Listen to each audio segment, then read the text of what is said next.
I never thought I'd be the one writing something like this.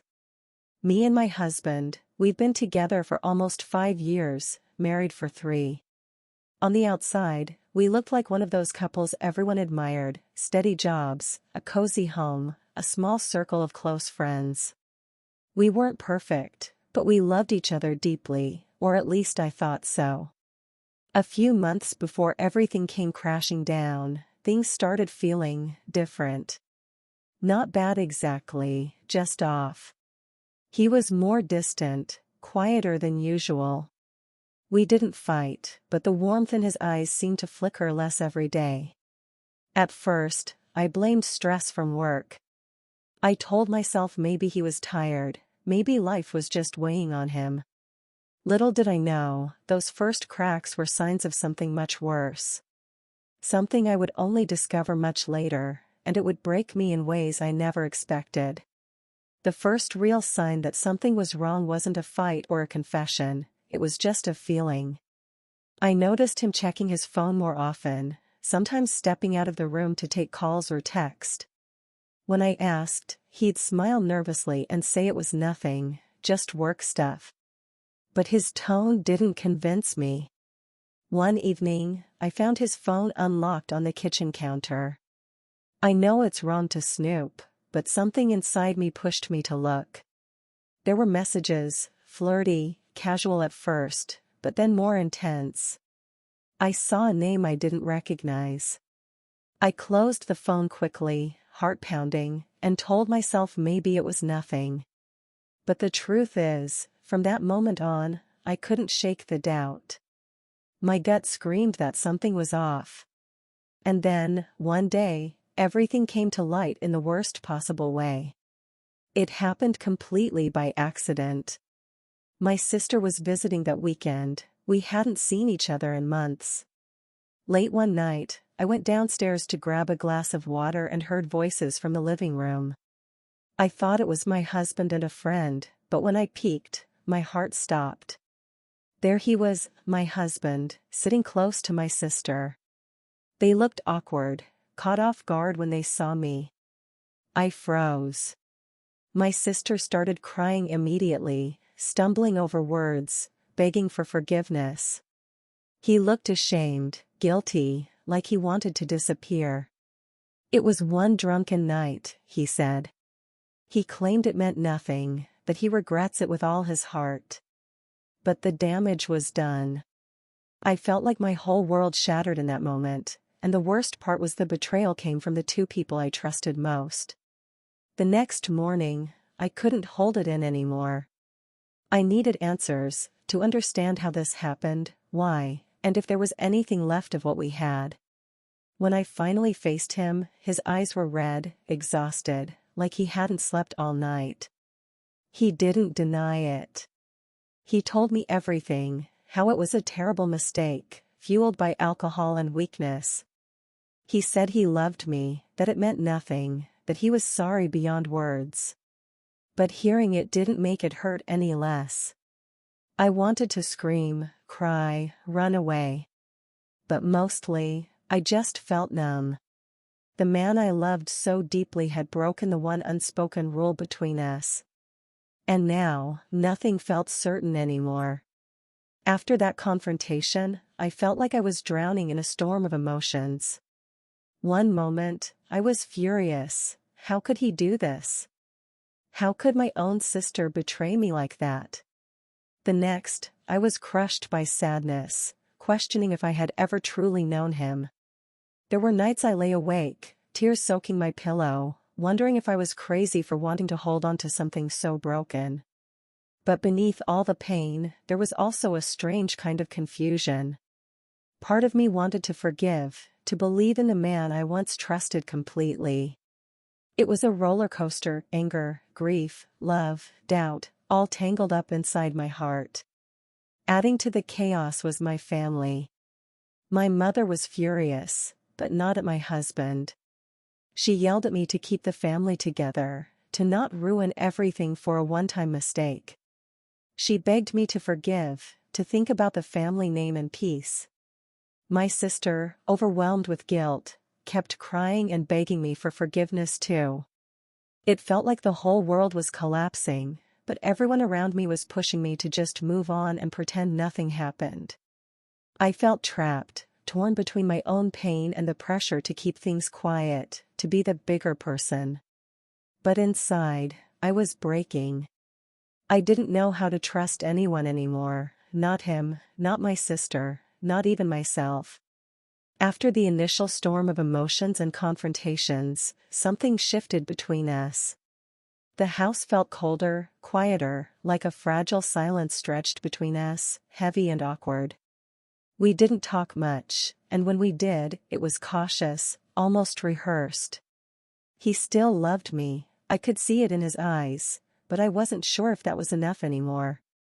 Trust, once so natural, now felt like a distant memory. Every glance, every word was tinged with the weight of what had happened. I found myself retreating into my own thoughts, afraid to hope but too scared to let go completely. We were together, but somehow, it felt like we were already falling apart. There were days when I felt like I was holding everything together just for the sake of appearances. I kept smiling in front of friends and family, pretending the betrayal wasn't tearing me apart inside. But behind closed doors, the quiet breakdown was unstoppable. Sometimes, I'd catch myself staring into space, replaying the moment I saw them together. The shock, the disbelief, the hurt, it all came flooding back. I felt isolated, even though everyone was around. How do you explain this kind of pain when it's so personal, so raw? I questioned everything, my worth, our marriage, whether love alone could heal such a deep wound. In the silence, I found myself searching for reasons. Why? How did it come to this? I tried to understand his side without excusing the betrayal, the loneliness he felt, the mistakes he made in a moment of weakness. We started talking more, cautiously, trying to rebuild a fragile bridge. He was honest about his guilt and fear of losing me. I wanted to believe that love could still be enough, but every step forward was met with shadows of doubt. I realized forgiveness wasn't simple or immediate. It was a slow, painful process, one I wasn't sure I was ready for, but felt I had to try. One evening, after weeks of silence and guarded conversations, we sat down and truly talked, no accusations, no shouting, just raw honesty. He told me how deeply sorry he was, how much he regretted the pain he caused, and how he wanted to fight for us. For the first time in a long while, I felt a flicker of hope. Maybe this wasn't the end. Maybe, with time and effort, we could heal the cracks and rebuild what was broken. It wasn't a sudden fix, nothing about this was easy, but that night marked a turning point. It was the moment I realized I could choose to fight for our marriage, even if the road ahead was uncertain. Healing didn't come fast. Every day was a battle between my lingering anger and the love I still had for him. I found myself replaying the betrayal, doubting my decision, and wondering if I was strong enough to keep going. Therapy became a part of our lives, individually and together. Talking to someone helped me process the pain and gave him a space to show remorse without fear. Slowly, we started to understand each other better, but the trust was fragile, like glass. There were good days and bad days, moments of closeness and times when I felt miles away. But I kept choosing to stay, hoping the love that brought us together could guide us through. Even as we worked on healing, doubts didn't disappear completely. Every time he stayed late at work or took a phone call in private, a small voice inside me whispered fears I couldn't silence. Trust felt like a fragile thread stretched thin, and I wondered if I was fooling myself by hoping for a full recovery. I wrestled with jealousy, insecurity, and the haunting question, would this happen again? But alongside the doubts, there was also a growing strength inside me, a determination not to let this one moment define my whole life or ruin the love I still believed in. Forgiveness didn't come easily, and it certainly didn't mean forgetting. It meant choosing peace over resentment, choosing love over bitterness. I realized forgiveness was as much for me as it was for him, a way to free myself from the constant pain and anger that threatened to consume me. It was a daily choice, sometimes a struggle, but slowly, I felt lighter. We began to rebuild our relationship, layer by layer, with more honesty and vulnerability than before. It wasn't perfect, but it was real, and for the first time since the betrayal, I felt a glimpse of hope. We didn't erase the past, but we decided to move forward together. It wasn't about pretending nothing happened, it was about learning from the pain and growing stronger as a couple. We made new promises, set boundaries, and committed to being more open with each other. Slowly, the distance between us started to close. The love that once seemed broken began to heal, reshaped by honesty and forgiveness. It wasn't easy, and there were moments I still doubted, but choosing to fight for us was the most important decision I ever made. Looking back, this experience has changed me in ways I never expected. I learned that love isn't always enough, trust is fragile, and forgiveness is a journey, not a destination. I also learned how important it is to listen to your heart, but also to set boundaries for your own peace. Betrayal cuts deep, but it doesn't have to define your future.